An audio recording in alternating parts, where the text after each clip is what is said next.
साथियों नमस्कार। आज मैं आपके साथ इंटरनेशनल वुमेन्स डे, जो कि आज के दिन मनाया जाता है वर्ल्ड वाइड, पूरे दुनिया के अंदर आज के दिन की महत्ता ये रही है कि वुमेन की अचीवमेंट्स, वुमेन अचीवर्स की बातें उससे की जाती हैं।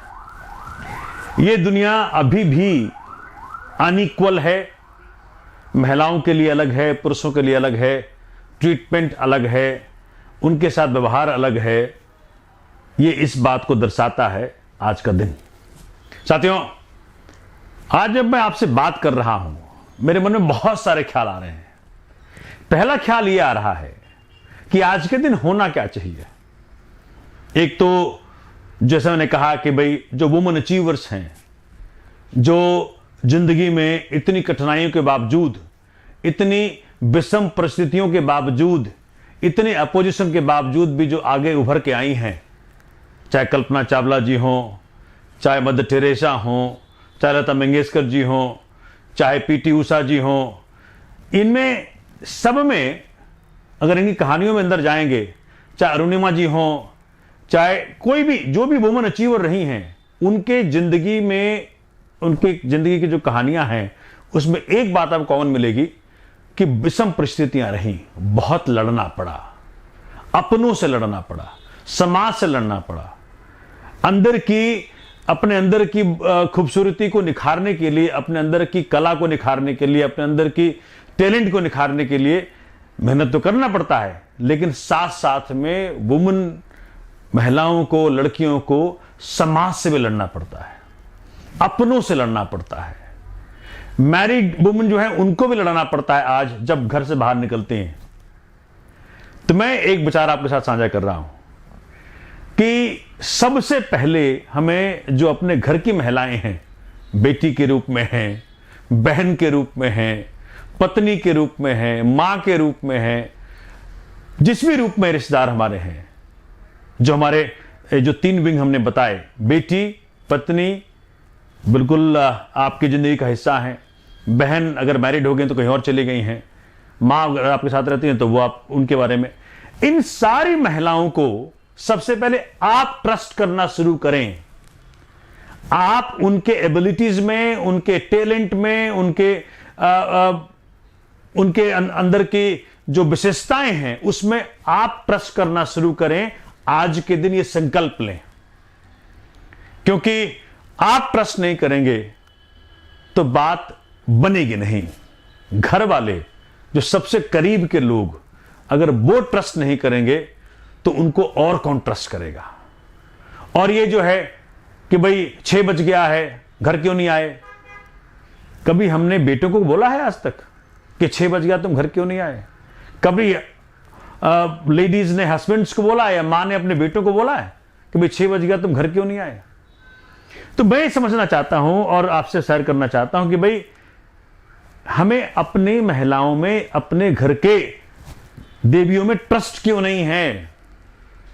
और अगर सोच लीजिए कि पूरे समाज में ये बात खुल जाए कि भाई बेटियां जब मर्जी चाहे घूमें और उनकी संख्या ज्यादा हो सड़कों पर, उनकी संख्या ज्यादा हो रेस्टोरेंट्स में, उनकी संख्या ज्यादा हो प्लेग्राउंड्स में, तो ऑटोमेटिकली जो उनको फ्रीडम चाहिए वो मिल जाएगी। संख्या आपको ताकत देती है, एक को देख करके दूसरे को ताकत मिलती है। तो आज के दिन ये संकल्प लें, घर की महिलाओं को 100% ट्रस्ट करना शुरू करें, उनको पूरी छूट दें, उनके सपनों को पंख दें, उनके सपने वास्तविकता बन पाए उसकी तैयारी करें, सुविधाएं उपलब्ध कराएं। पहली बात यह। दूसरी साथियों, हमारा जो संस्कृति है, जो हिंदुस्तान की संस्कृति है, वहां तो परंपरागत, आज से नहीं, परंपरागत महिलाएं सबसे ऊपर रही हैं। विद्या की बात करनी हो, मां सरस्वती के पास जाएंगे, धन की बात करनी हो, मां लक्ष्मी के पास जाएंगे, ताकत की बात करनी हो, शक्ति की बात करनी हो, मां दुर्गा के पास जाएंगे। तो जब हमने महिलाओं को, हमारे संस्कृति ने महिलाओं को इतना उच्च स्थान दिया, अब वेद उठा के देख लें, वेद के अंदर जो महिलाओं की जो उन्होंने गुणवत्ता बताई है, जो उनकी स्थिति बताई है, जो उनका पोजीशन बताया है, वो आप सुन के गजब रह जाएंगे। मतलब उन्होंने आज नहीं, हजारों हजार साल पहले ये बात लिख दी कि महिला शक्ति है, महिला आदि शक्ति है। आज तो हम उसको मॉडर्न तरीके से पेश कर रहे हैं। साथियों, हम ही हैं जहां शुरुआत होनी है, घर के पुरुष ही हैं जहां शुरुआत होनी है। हम इस बात को स्वीकारें।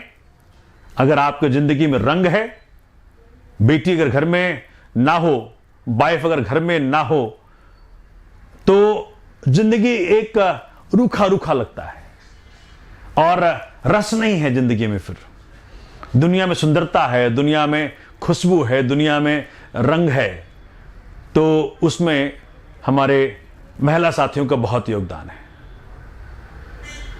आध्यात्मिकता का आप देख लें, मीराबाई जिन्होंने भगवान कृष्ण को उनके कई सौ साल जाने के बाद पैदा कर लिया, सहजोबाई, लल्ला वहां हुई जम्मू कश्मीर में। मतलब ऐसी कोई डोमेन नहीं है जहां की महिलाएं एक्सेल नहीं की हैं। साथ में मैं ये कहना चाहता हूं, हम सबकी अपनी अपनी वास्तविकताएं हैं। महिला को परमात्मा ने एक अलग ढंग से रचा है, पुरुष को परमात्मा ने एक अलग ढंग से रचा है, और सबकी अपनी अपनी महत्ता है। उस महत्ता को आप इंपॉर्टेंस दें, उस महत्ता को आगे रखें और उन्हें बढ़ने में, पढ़ने में, अपने सपनों को पंख देने में खूब सहयोग करें, खूब छूट दें।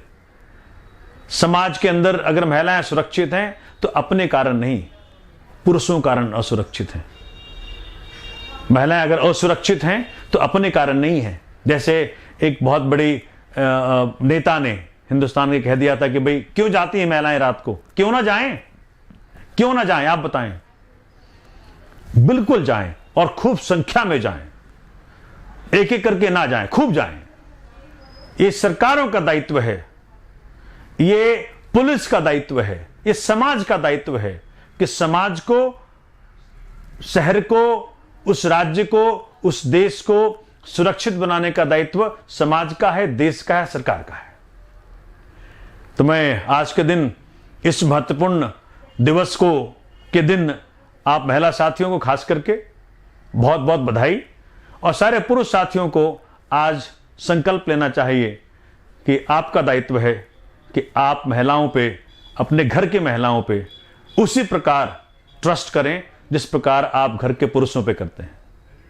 और इस संसार को, इस देश को, इस राज्य को, इस समाज को महिलाओं के लिए सुरक्षित बनाने में आपका पूर्ण सहयोग और पूर्ण विश्वास महिला साथियों पे बहुत जरूरी है। देखिए उत्तर प्रदेश में क्या हो रहा है। उत्तर प्रदेश में रोज सुनने को मिलता है आपको कुछ ना कुछ, ऐसी विभत्स घटनाएं सुनने को मिलती हैं, कांप उठता है अंदर से। क्यों हो रहा है ऐसा? ऐसी सोच, ऐसी विचार जिसके कारण आज बेटियों के साथ विभत्स घटनाएं घट रही उत्तर प्रदेश के अंदर, उस सोच को टारगेट करके खत्म करना है। महिलाएं बराबर के साथी हैं, महिलाएं उतनी ही हकदार हैं सुख सुविधाओं की, उतनी ही हकदार हैं देश की जो हमारी विरासत है, देश का जो भविष्य है उसके ऊपर, जितना अधिकार पुरुषों का है। धन्यवाद। जय हिंद, जय भारत।